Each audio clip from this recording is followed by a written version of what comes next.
tothom i gràcies per venir. Aquest acte està emmarcat, és una de les activitats que fem dins la mostra de cinema àrab i mediterrani de Catalunya. És la primera vegada que col·laborem amb la Caldés i que organitzem un acte aquí, però no és la primera vegada que fem un acte d'aquest estil durant aquests anys. Abans ho fèiem en un altre espai i és un moment que nosaltres el que proposem és una trobada molt més propera amb les persones convidades i que puguem aprofundir o seguir parlant de les pel·lícules o si no també aprofundir una miqueta amb temàtiques que van sortint durant la setmana. Avui tenim nosaltres a la Noel Kesarwani, que és la protagonista d'una de les pel·lícules que hem presentat, la vam estrenar ahir als Onzeig, una pel·lícula de la Mai Marzi, que és una directora palestina molt coneguda, molt reconeguda i que a la mostra ja hem passat diverses pel·lícules d'ella i anem seguint la trajectòria. I ella és una de les protagonistes d'aquesta pel·lícula. I després tenim la Txell Feixas, que segur que coneixeu tots vosaltres, que és periodista, ha estat corresponsal durant uns anys al Pròxim Orient, coneix bé el Líban i a més és autora d'un llibre que es diu Les dones valentes. I bé, sense més, us dono la paraula i comencem.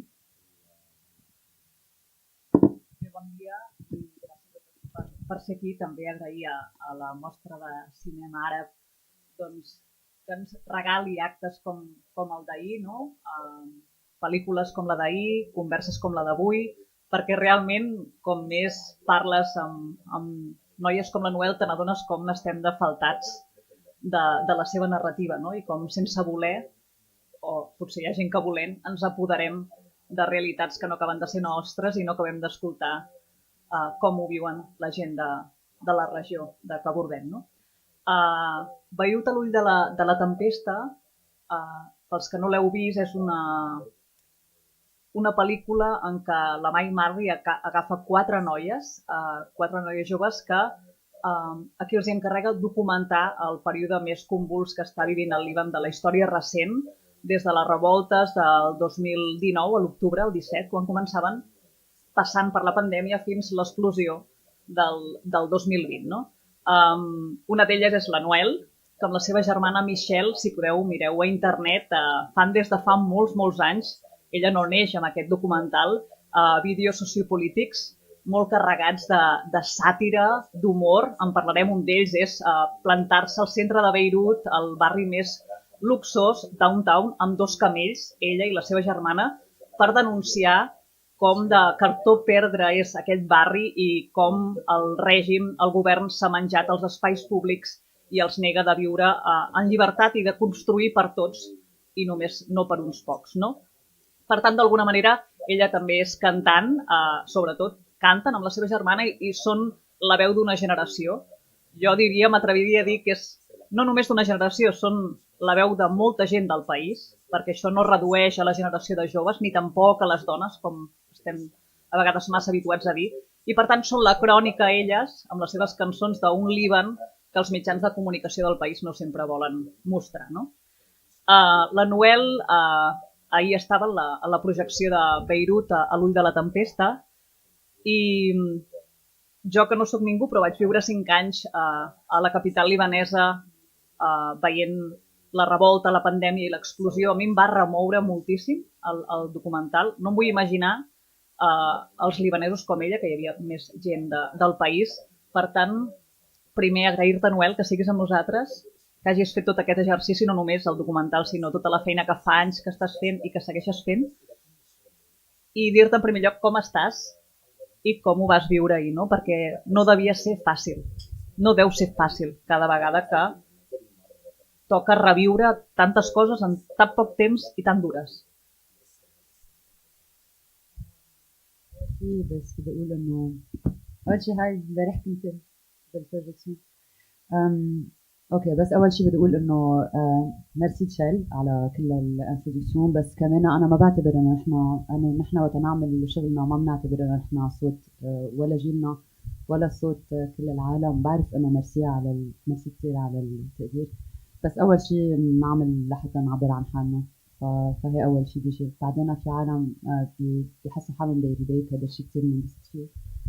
Ella és humil, però els vídeos d'ella i la seva germana són virals. Per tant, entenc que es tregui com...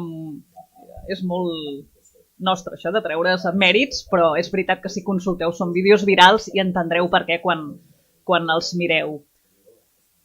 D'alguna manera entenc que has de digerir, no?, el que dèiem. Sí.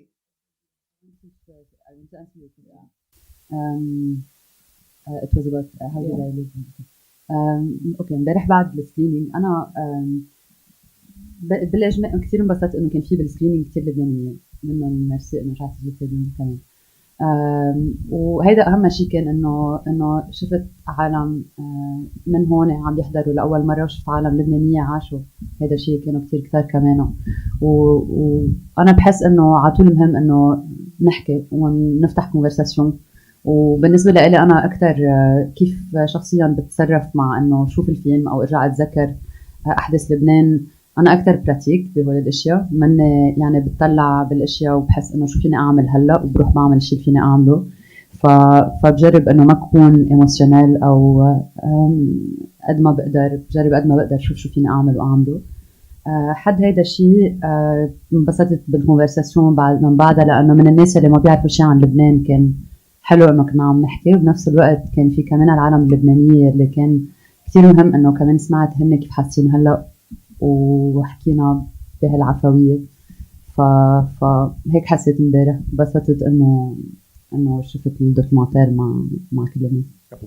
De fet, ahir subratllava ella que quan li preguntaven tens esperança en el Líban, el que deia és no és qüestió de tenir esperança o no tenir-ne, és qüestió de fer o no fer. Aquesta pregunta, diu, no m'enfada, però no estic, no, en aquest paradigma ja, no?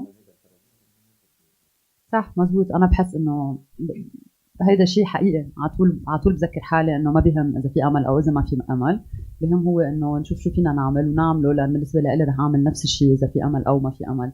رح ضلني عم بعبر عن شو أنا بحس صح وشو بحس كيف بقشع بلدي، وبحس بارتي من كيف بيقمعوا السيستم بوليتيك تبعنا، كيف بيقمع هو إنه يجرب يحسسنا إنه ما في يكون عنا خيال، إنه ما فينا نتخيل بلدنا مثل ما نحن بدنا يكون، أو ما فينا نتخيل الحياة بلا هيدا السيستم القامع، كأنه ما في يكون لبنان مثل ما نحن بدنا يكون.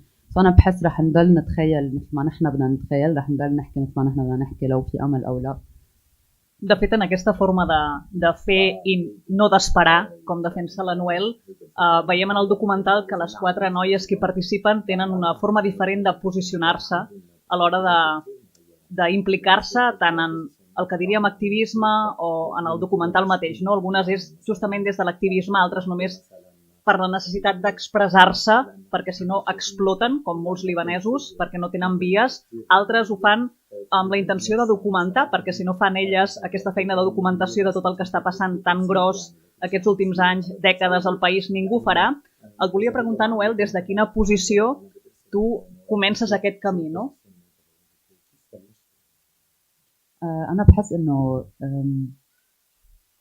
مثلا إكزامبل كونكريت إنه أنا ولوجين وميشيل بنشتغل سوا. لوجين بس توثق على الشيء اللي عم يصير على الطريق بالشارع. نحن بناخذ من لوجين فيديوز ونحطهم بالأغاني تبعنا. أنا بحس إنه وين المحل اللي بحسه أكثر شيء مناسب لأنه فسر إنه نحن بنعبر فيه، هو إنه في مثل كل حدا عم يعمل شغله. بعتقد لازم كل واحد منا يعمل شغله. في عالم بيكتبوا ارتيكلات، أنا بس أقرأ هالارتيكلات بكون أكثر انسبيري إني أحكي. في بعدين أنا لما لوجين توثق شيء أنا بطلب من لوجين إنه إذا فيها تعطيني إياه حتى أحطه بالفيديو تبعي. بعدين في حدا بيعمل موسيقى بيساعدنا. بعدين فبعتقد إنه كلنا عم نشتغل شوي مع بعض. فضروري كل حدا يعمل شيء، ضروري مش كلنا نعمل نفس الشيء، ضروري كل حدا يكون عنده برسبكتيف طريقة. وبعدين أنا بحس بنكمل بعض. يعني أنا بلاقي إنه هي شن طويلة كتير وكل حدا بيعمل شو بيعرف يعمل. في عالم أكتر أكاديميك، في عالم أكتر بيترشحوا على الانتخابات، في عالم بينزلوا على طريق بيعملوا ديسكشنز كانوا وقت 17 تشرين.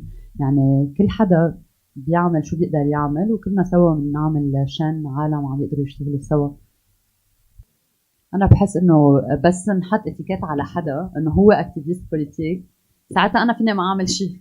أنا هيك بحس إنه بس نجرب نحط اتيكيت على ناس كأنه هن شغلتهم يعملوا شيء ونحن ولا مرة بوعى الصبح بحس حالي شيء، ولا بحس حالي أكتيفيست ولا بوليتيك، ولا بوعى الصبح بحس إنه بدي اعمل شغلي، بدي اركز على شغلي من اوله لحد ما يخلص. ولا مره فكرت باي اتيكيت عم تنحط. انا ما I don't identify مع ولا اتيكيت، وبحس انه اقل شيء اذا عم نعيش كل هذا القمع انه نرد ونقول النراتيف مثل ما نحن بدنا اياها، ونرد على هذا القمع بانه ما رح نقبل من القمع. هي اقل شيء فينا نعمله.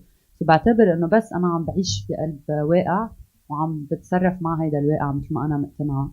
وبعتقد انه ما بحب الفصل بين اكتيفيست او لا، كان في ناس شغلتها تعمل شيء وفي ناس شغلتها ما تعمل شيء. I justament, què és el que volies transmetre, tu i la teva germana Michelle, quan no veu tenir més ocurrència que agafar 2 camells i presentar-vos al centre de Beirut, al downtown, que és un dels barris, el barri luxós, el barri artificial, el barri que el govern va voler crear allà al mig i que amb què no s'identifica ningú, un veïnatge que vindria a ser un PortAventura, perquè us entengueu, cartró, pedra, tot, és fantasma, és un lloc fantasma, i elles, amb sa germana, doncs, van agafar 2 camells i es van presentar allà al mig, cavalcant, després que sons pares haguessin dit que estaven ben boges, però elles igualment ho van fer. Quin era el missatge d'actuacions com aquesta? Suposo que recuperar l'espai públic, i perquè la gent entengui per què heu de recuperar un espai públic, per què aquest tipus d'accions, quina és la realitat del Líban i Beirut en quant a espais públics, espais verds, cines, teatres. Això que tenim avui potser allà no ho tindríem, perquè ens fem una idea, no?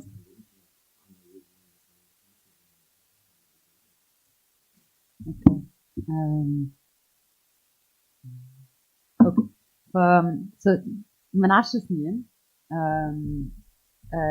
قررنا أنا وميشيل إنه ننزل على جمالين على بيروت، على داون تاون بيروت، لأنه حسينا إنه ما بيمثلنا وإنه جوست تاون، ما في شيء فينا نعمله بس لطبقة اجتماعية معينة، فاضي، ونحن ولا في تياتر ولا في اسباس بيبليك ولا في شيء بيمثلنا. إنه حسينا في شيء كتير غلط، فقررنا إنه نكتب غنية بتعبر عن شو حسينا ونجيب جبلين ننزل على بيروت.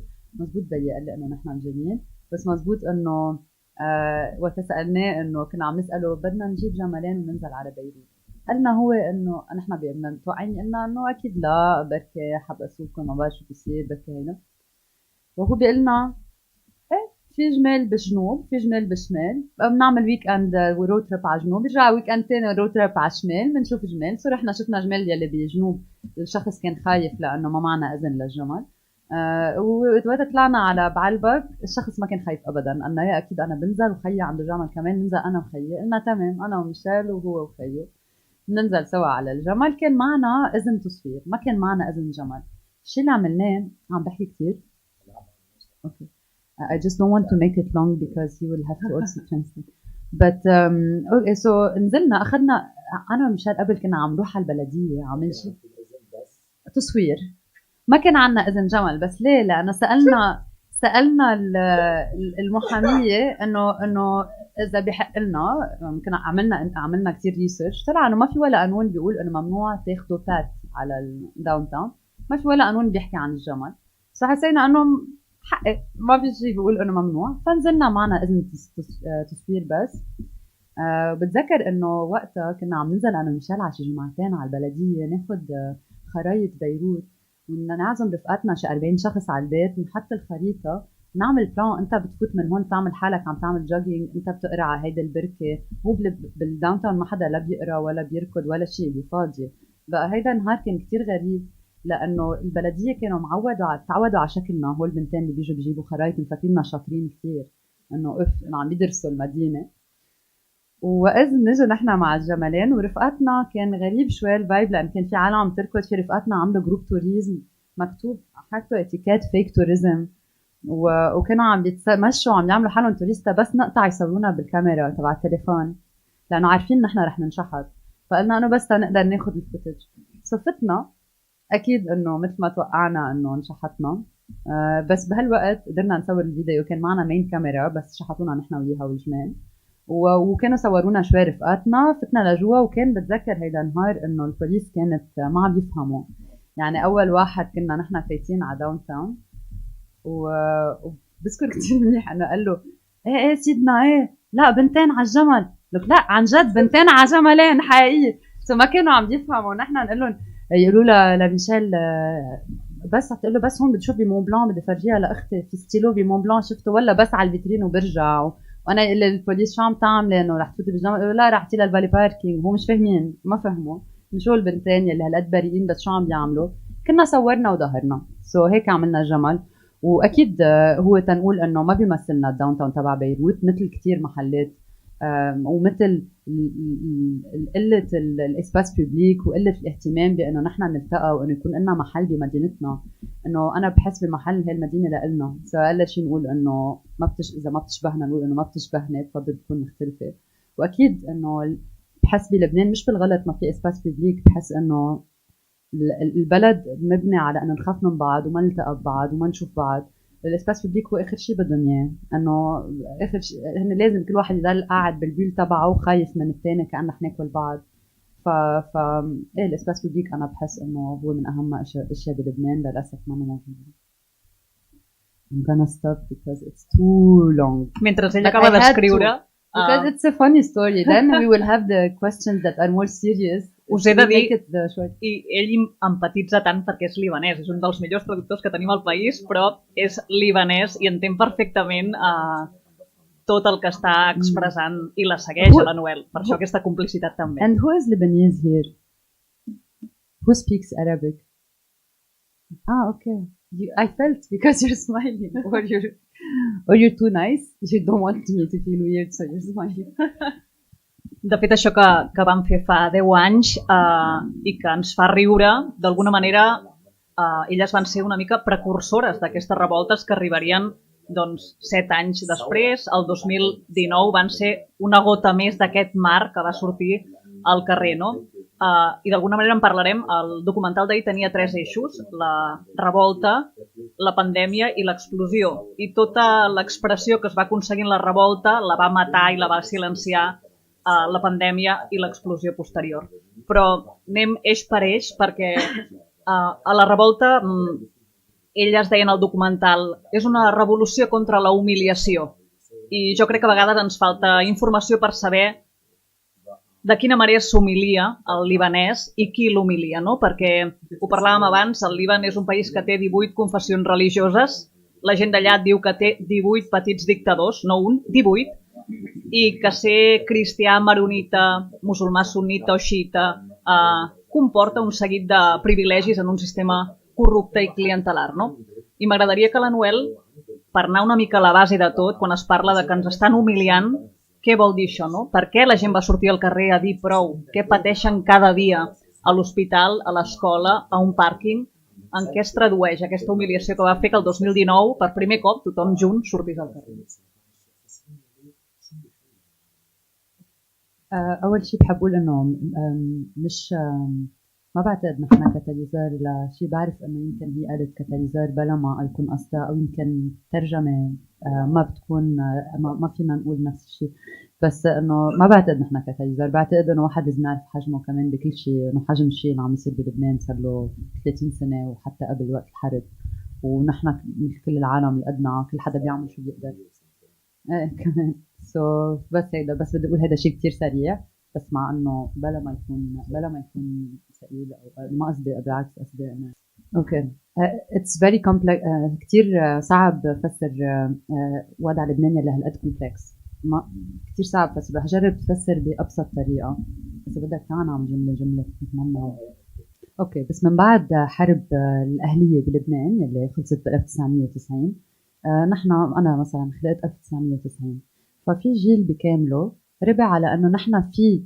سلام في بيس بس فعليا كل شيء كان مشنج لانه ما انحل ولا شيء لانه انعمل اتفاق الطائف لحتى كلهم يمحوا كل شيء عملوه بلا ما حدا يكون held accountable فهون بلش عم بحكي هون رح اجرب افسر من هون اللي هو وين خلق جيلنا انه وين جيلي انا وين انا خلقت بس بدك نبلش ونفس السبب تبع الحرب يلي هو نظام طائفي اللي هو بيقسم العالم على طوائف وبخليهم بيخافوا من بعضهم ويكون في هيدا الرعب بين الناس نفسه هو نظام طائفي يلي ضل ما تغير ولا شيء فيه وضل من بعد الحرب فأكيد السبب عرقلت وجنزرت كل البلد هو إنه النظام الطائفي اللي نحن فيه بيقسم الحصص على الجميع وبيكون في كليانتيليزم كتير عالي. فنحن ربينا عطول في وسايط، عطول في مين موظف مين، عطول في العالم خايفة تترك أحزابها لأن بحسوا عايزينهم حتى هن يعيشوا من إنه يلاقوا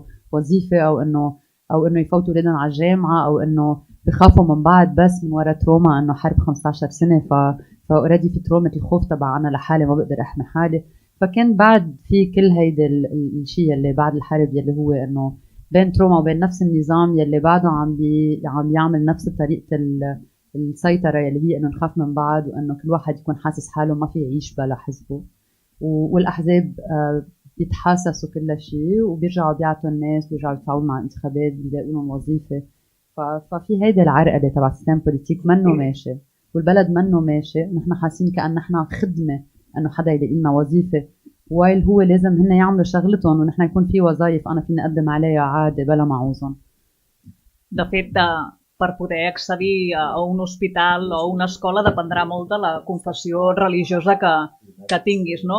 Jo crec que, no sé si és així una mica, el 17 d'octubre de 2019, d'alguna manera els libanesos s'adonen que l'enemic no és el veí del costat, a qui sempre han temut, o del barri del costat, sinó que l'enemic és el lladre del govern que tenen dalt, no? I per això l'èxit de la revolta és que tothom junt per primera vegada surt al carrer, i no només, com hem dit potser massa sovint, no només els joves, no sobretot les dones, sinó tothom, gent gran, gent jove, de totes les comunitats, no? Quin és el gran èxit, Noel, de les revoltes del 2019.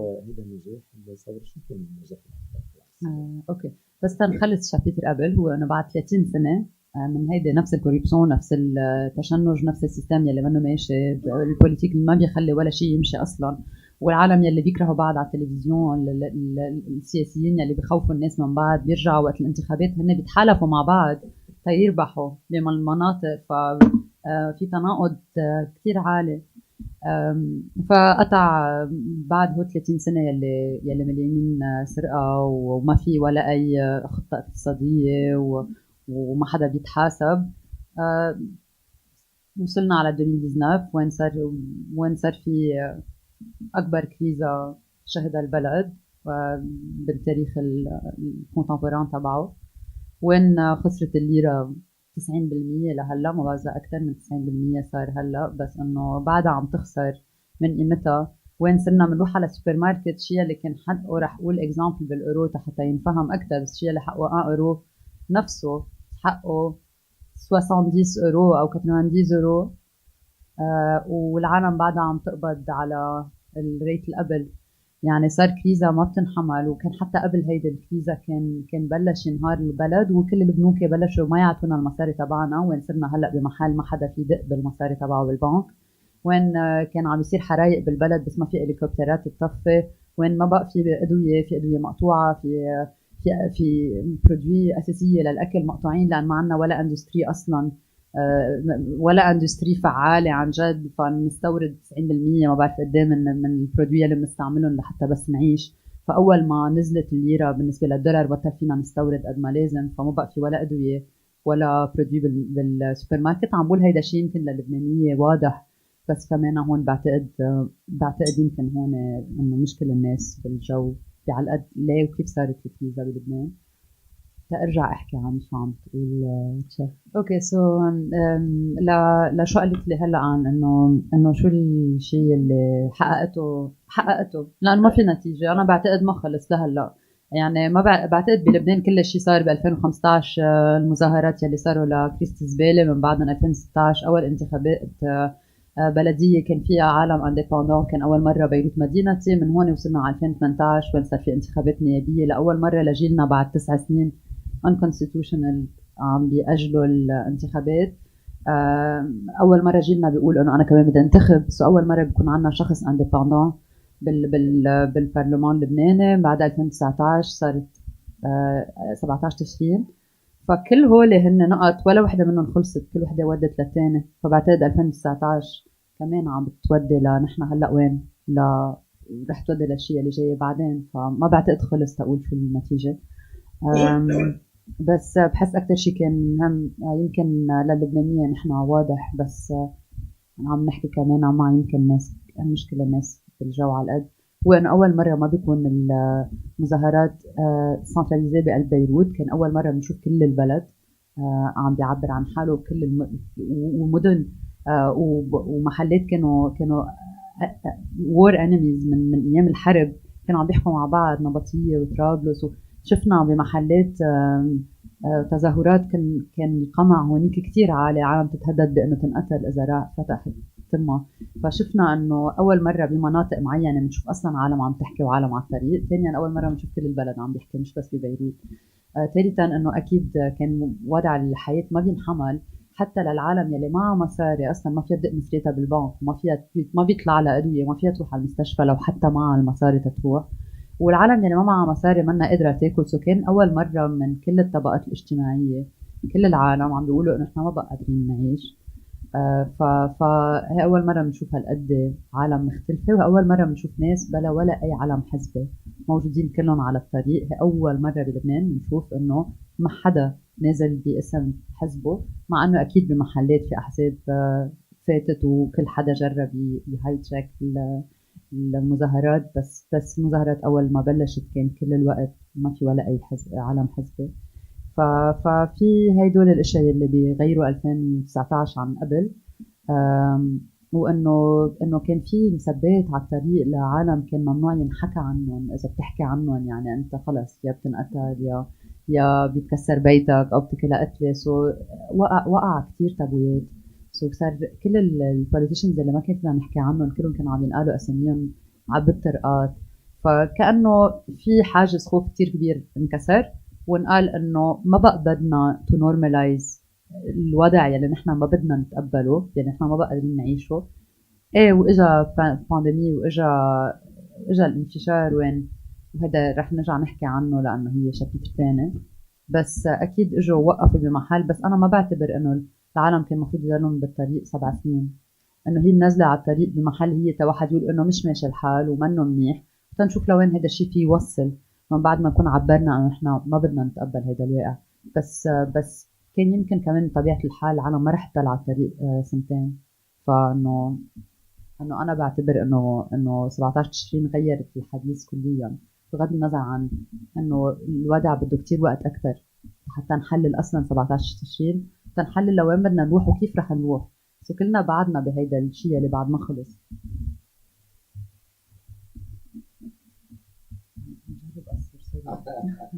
I'm trying to make it shorter, but it's impossible to speak. I'm sorry, really, it's not cool. But also it's you know, like and I don't know if you guys are in the loop or not. So I'm trying to say the basic stuff to understand, and also something a bit more for people who know. Like I think you know. So yeah. So if you have anything, I think it's perfect. Aquí volia entrar perquè ella en el documental deia d'alguna manera no ens faran callar, ens aixecarem moltes vegades, això ja és un punt d'inflexió, i veient tota aquella gent al carrer es feia difícil pensar que els poguessin tornar a casa altre cop, no? Crec que el Líban per cíclic encara ens sorprèn que molta gent de cop per una causa surti al carrer i al cap de 3 dies tothom torni a casa com si res hagués passat, malgrat han passat moltes coses. La pandèmia jo crec que va ser un regal pel govern, no? Per silenciar, per tornar a tancar dins de casa tota la gent que cridava. I després l'explosió també li va servir al govern per acabar d'anestesiar i d'acabar de rematar una població que ja portava masses crisis a sobre, no? Per tant, no sé fins quin punt és responsabilitat del libanès a qui se li demana sortir, resistir, per què no aneu al carrer, sinó que ara potser el libanès es centra en poder sobreviure el dia a dia perquè no té més remei que això, no? Com llegeixes aquesta revolta que de cop ja no està al carrer i si s'està fent per alguna altra via?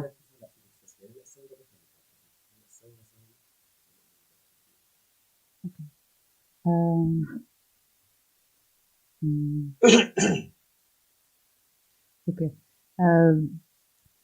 اول شيء من بعد 17 تشرين العالم رجعت على بيوتها. انا ما بحب ابدا بس العالم يقولوا انه وين الناس وليه ما ضلوا على الطريق. انه انا من العالم اللي كانوا على الطريق. ما في واحد يضل على الطريق 3 سنين، كثير بتعب هيدا الشيء. ضلينا كل 2019 انا كل يوم بنوقف شغلنا كلنا، ما حدا بيعمل شيء، ما حدا بده يركز على ولا شيء ثاني، وعالم بالطريق. واصلا كان كتير صعب كل شيء لأنه كل شيء عم يغلى وما في مصاري فكتير كومبلكس أكتر الوضع من إنه نقول أنا ما بعتبر إنه الناس كان لازم تضل على الطريق كل حياتها وإلا ليه مش أنا وياك نزلنا على الطريق أصلا ليه نحن هون هلا ليه منا على الطريق فما بحب حط حالي كان أنا برات حدا شيء واعتبر إنه ليه الناس ما بتنزل ليه الناس ما بتكسر البنوك يعني ليه أنا ما بعمل هيدا الشيء سبب ليه أنا ما بعمل هيدا الشيء أو شو عم شوف كنت حوالي هو إنه أصلا كثير بتعب أصلا الطريق كان محلة نقول إنه نحن بنرفض هيدا الواقع يلي أنتم عم تجربوا to normalize ما رح نقبله من بعدها تحولت الثورة على حديث تاني يلي هو تغير الحديث بالبلد ما فينا نقول بعرف إنه كل شيء مش منيح عم بيصير هو كتير صوته عالي وما عم نقدر نشوف الأشياء الصغار اللي عم تتغير بس شفنا بانتخابات النقابات وانتخابات الهيئات الطلابية وبانتخابات البرلمان وين خرقنا ب 13 اندبندنت بعرف انه لازم نشوفهم ولازم نتابعهم تنشوف اذا هن عن جد اندبندنت او لا هذا الشيء بنشوفه بس عادي واحد ما بيخلص على الانتخابات بس ينتخب لازم يتطلع ولازم يلاحق ويحاسب اذا حدا ما تصرف مثل ما وعد انه يتصرف فهذا الحديث جاي بس قصدي كمان خرقنا ب 13 شخص خرقنا بجنوب وخرقنا بطرابلس وين هن محلات بحياتنا ما بنحلم كنا انه نشوف حدا اصلا عم يترشح لانه بيتهدد بالقتل فمش بس ترشحوا وخرقوا وربحوا فالديسكسيون عم تتغير عم تتحول رح تتحول هيدا الشيء اللي صار ب 17 تشرين رح يتحول على غير اشياء اللي هي طبيعه الحال ورح يودينا لمحل تاني بدنا نشوف وين هو وبدنا نضلنا اكيد انه غير الحديث وهون علينا انه بس نكمل ويكون نفسنا كتير طويل اكيد ما فينا نشيل 30 سنه كوربشن وقبلهم 15 سنه حرب وقبلهم اصلا ما كان ماشي الحال يعني ولا بحياته كان ماشي الحال اكيد ما رح يتغيروا بسنه فاكيد الطريق كتير طويله وكتير كومبلكس اكثر من نقول انه للناس ما بتنزل اوكي ونزلت على الطريق تخيلوا الناس بعدهم على الطريق هلا انه مش هيك بيصيروا هن خطوات وتنظيم سياسي بيصير واحد ورا الثاني اول شيء واحد بيرفض ثاني شيء واحد بينظم حاله سياسيا عم يخلق احزاب اندبندنت جديده كل الوقت عم يترشح ناس جديده كل الوقت بدنا نتابع ونجرب يكون نفسنا طويل Mira, per tancar el bloc, també vull abordar amb ella perquè crec que té un discurs que ens convé a sentir tots sobre la dona, el món àrab i com l'abordem a vegades des d'aquí a Occident. Crec que això és important. Però abans de tancar el bloc de la revolta també m'agradaria preguntar-li perquè ella des de fa un any i mig està a cavall entre França i el Líban, viu a París on està fent cine, una finestra molt més àmplia dels formats dels que ve, ja en parlarem. Però li volia preguntar també des de la diàspora com es fa la lluita, no? D'alguna manera molta gent pot pensar que s'està traient el talent del país i el talent del país no marxa perquè vol, simplement per sobreviure en molts casos. Però com és la lluita des de fora? De quina manera es pot ajudar des de fora, no? أول مرة بيكون دور الدياسبورا كتير مهم بالحياة السياسية بلبنان خصوصا شفنا بالانتخابات قد في عالم برا راحوا صوتوا هالمرة عم نشوف أصلا قد في عالم فلت بهيدي الفترة فالعالم يلي فلوا بإحساس بقرف كتير كبير وبغضب كتير كبير فما فلوا ما حدا فل عادي أنا فال بس لأن بدي فلوا العالم بطريقة كتير فيها شفنا ظلم كتير بشع بهالسنتين أكتر مما شفنا قبل بكتير شفنا إنه قديه هيدا النظام السياسي فيكون مجرم قديه نحن عم نعيش مع عالم مجرمين وما فارقة معهم بالمرة في أول مرة بشوف حتى إنه الدياسبورا بس افتح الحديث مع العالم اللي بلتقى فيهم بباريس بحس إنه كل العالم عندهم هيدا الغضب وعابرهم يحطوه بمحل وعابرهم يترجموه على خطوة سياسية بتترجم بنتائج سياسية مثل إنه قد شفنا دياسبورا عم ينتخبوا مثل ما شفنا ب 17 تشرين قد في مغتربين مجتمعين يلي كمان اجتمعوا بكتير بلدان بالعالم وكمان كانوا عم يدعموا المظاهرات اللي عم تصير بلبنان كمان برشلونة كل البلدان فهي أكتر مرة بتاريخ لبنان دياسبورا عندها دور تلعبه وبعتقد نفس الدور يلي هو إنه يمكن في شوية في أكتر راحة وفي أكتر راحة بمعنى إنه يمكن العالم يلي بعدهم بلبنان تعبانين أكتر، فيمكن نحن فينا نضغط بطريقة تانية هون، فينا نعطي أكتر طاقة، فينا إنه نجرب ننظم بعض ونكون قراب من بعض ونعمل حركات سياسية مثل ما كان عم بيصير 19 تشرين، يكمل هيدا الشيء ويكبر.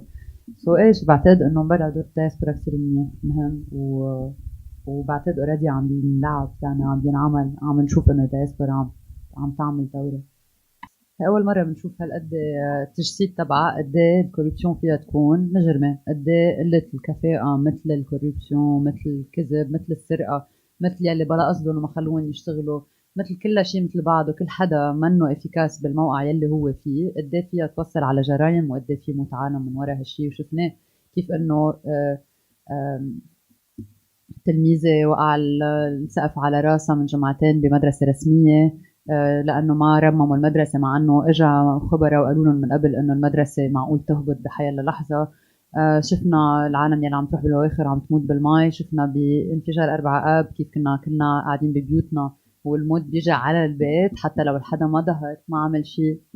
ف إيه يعني ما في شيء يزيدوا على انه إيه اكيد انه الكوربسيون بتوصل للموت، وانه الفرق بين الكوربسيون والاجرام بطل واضح بلبنان، يعني بطل واضح، بطل من هيك كل هيدي الطبقه السياسيه فقدت الكريديبيتي تبعها كلها.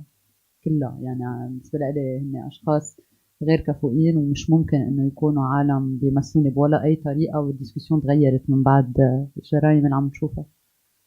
Bé, jo crec que arriba, tancarem parlant de les dones perquè és una dona amb un discurs, jo crec que hem d'escoltar també les dones d'aquí, però abans, per poder reposar una mica per part d'ells dos, si teniu alguna pregunta a fer de qualsevol cosa que haguem abordat, doncs endavant. I'd like to ask questions, honestly. You've been listening for an hour, honestly. I'm tired of hearing my voice, so be seriously. No, but also for the question, I never ولا مرة بشوف حالي كمرة وقت أقوم الصبح أنا كمرأة لبنانية كيف بدي أعمل شغلي. أنا بوعى الصبح كإنسان ناطر، بعمل شغلي، بركز على شغلي وبس كل النهار، بخلصه وبحطه أونلاين. ولا مرة حملت التفصيل بأنه حس إنه مختلف وضعي كمرأة لبنانية، ما بقشع هيدا الشيء هيك، وبحب ضل ما أقشعه هيك، بناسبني كتير. بس هيك. Doncs com a dona libanesa que no es lleva pensant que és libanesa, sí que ens pots explicar quina és la situació de la dona al Líban millor del que ho sabem nosaltres, segur, i també quin paper ha tingut a la revolta, no? الدورة بالثورة كان مثل دور الرجل بالنسبة لي، ولا أي شيء مختلف. مثل دور العالم يلي مجتمع المين، مثل دور كل العالم. بس هيدا الدور Però no va ser potser més visible que en altres ocasions? Es va posar en posicions on abans no les veiem tant? ب19 تشرين كل العالم يلي أول شيء وضع المرأة بلبنان كتير خطر، لأنه بالقانون الأحوال الشخصية بلبنان هو قانون كمان طائفي، وين ما في عدل بين الرجال والمرأة بولا أي طريقة، وين المرأة ما بتعطي جنسية لأولادها، وين عم نشوف نساء، وأصلا حتى كل مرة يعني ما في عدل بين الرجال والنساء أكيد لأنه مجتمع طائفي وذكوري. بس كمان ما في عدل بين النساء بين بعض، لأن كل وحدة القانون تبع الأحوال الشخصية تابع لطائفتها، فأنا غير حقي عن كمان مرأة تانية بنفس الوضع بيكون غير شيء. فلازم ننتقل على قانون للأحوال، قانون أحوال الشخصية يكون غير طائفي. هيدا الطريقة الوحيدة لحتى عن جد نحمي النساء ويكون في عدل بين كلنا. ثانيا كان ب19 تشرين كتير في عالم مقموعة، فكتير سمعنا أصوات، فكتير كان في قمع كتير عالي مادي، بس كمان كان في كتير مسيرات نساء عم يطالبوا بحقوقهم. فبي 17 تشرين شفنا كذا أصوات عالم شفنا العالم يلي عندهم أهالي المفقودين، شفنا كتير تجمعات، كل حدا لقى محله كمان بهيدا الابرايزنج. وايه اكيد المرأة بما انه هي من العالم يلي مينوريتات مقموعين بالبلد كمان كان في هايلايت عليها. بس ما بحب افصل بين رجال ونساء إذا تنكون عم نحكي عن حقوقنا البديهية بحب إنه يتغير هيدي الديسكسيون ونصير بمحل وين منا مضطرين على طول كأنه نديفاين حالنا كنساء. ومن هيك أنا عم بقول هيدا الشيء بهيدي الطريقة. ما بحب أعمل هيدا الشيء، يعني هيدا قرار منه بس شو بحس.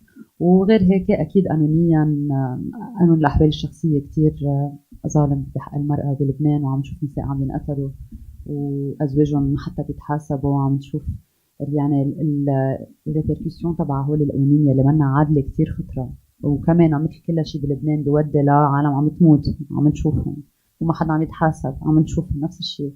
نفس القانون الطائفي اللي موجود، النظام الطائفي الموجود سياسيا بيتفرع على كل مشاكل البلد. Doncs bé, jo crec que per això ho hem deixat pel final, el tema de les dones, però crec que era important tenir una donassa com ella aquí abordar-ho, perquè per no parlar per elles, sinó que siguin elles les que parlin, i que ens convé molt sentir discursos com el de la Noel. أنا بس بستغرب إنه ولا مرة بنسأل إنه شو كان دور الرجل بهيدي الثورة. شو مرة سمعت هالسؤال؟ I love your questions so much, but I'm just saying, because it's a discussion. A mi em sobta, m'encanta tot el que m'has preguntat, etc. Però és que mai, ni aquí ni enlloc, mai ningú no ens ha preguntat quin paper ha tingut l'home, quin paper han tingut els homes durant...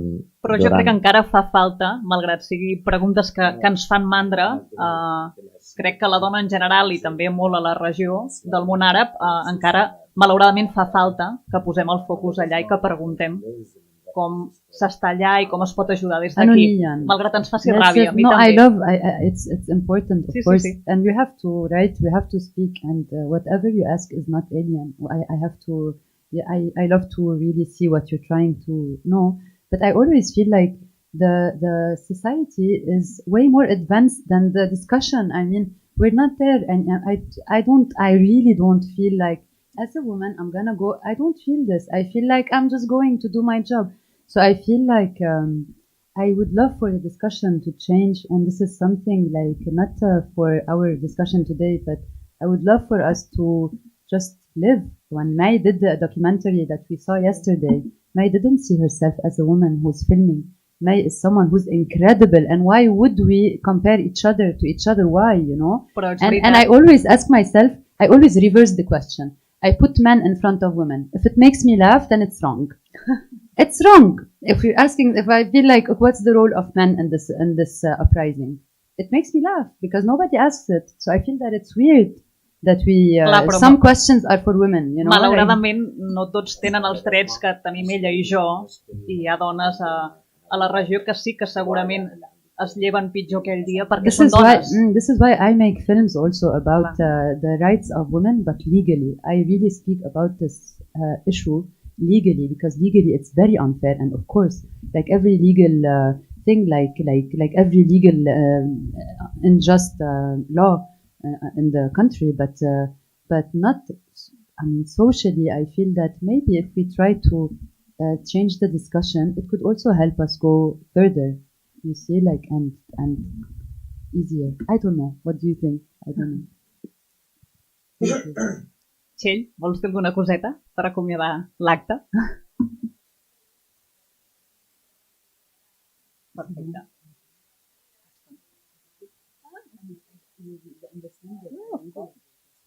Sí, ara l'intèrpret té un aperitiu i després ja mengeu vosaltres. Un aplaudiment pels dos, també per ell, sobretot. Thank you.